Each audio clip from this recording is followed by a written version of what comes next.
Let's talk about vaccines and compulsory vaccines at that, because very few people have been talking about it. We spoke about it with Claire Fox yesterday. This rule of law which has now been passed, in which it means that if you run a care home, it is absolutely compulsory for anyone who works in that care home to have double vaccinations, unless they've got some kind of exemption. And the exemptions aren't that clear at the moment. Well, what I wanted to do was, rather than get diverted into all the sort of silly conversations that people have been having about compulsory vaccination, including trying to draw on international law, which I think is very unwise. I mean, international law Always isn't unwise. law. It's always unwise, and you don't want to recruit it when it's your friend, because most of the time it will be your enemy. Yeah. The thing that you want to focus on is what your sovereign government is doing, and that is what has happened here with this legislation.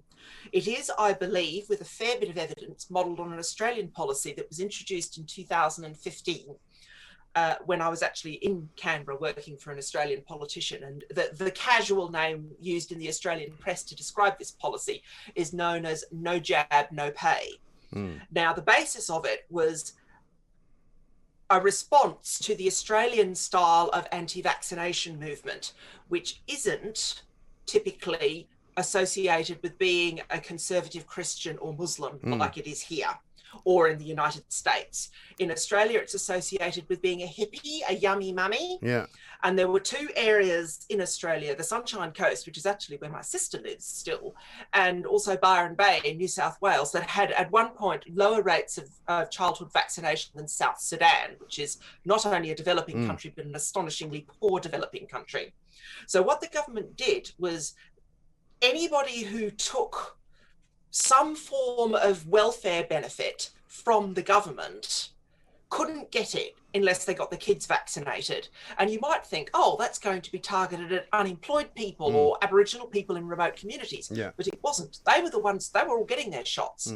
It was all the yummy mummies who were getting childcare benefits from the state to subsidise their kids going to childcare centres would have had their benefits cut off, their subsidies taken from them if they didn't get their kids vaccinated. And it resulted in a huge uptake of uplift in vaccination rates amongst both people who hadn't got vaccines, who were adults, but also they got their kids vaccinated. And the phrase that's used by the Australian Medical Association is catch-up vaccinations.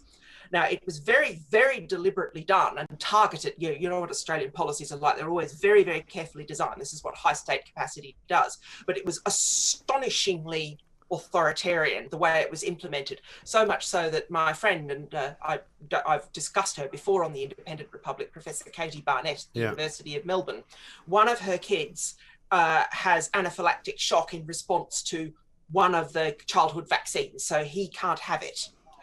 One of her little kids. Right. And the amount of bureaucratic nonsense that she has had to go to in order to access childcare for that child, even though he's only missed one of the vaccines because nobody will take him. Because combination of nobody would take him, and the government was saying, we're going to cut your water off for all of your kids, and she's got 3 kids. So she got through it eventually. But remember, this woman is an experienced solicitor and a full professor of law. What would it be like for someone who is not like that?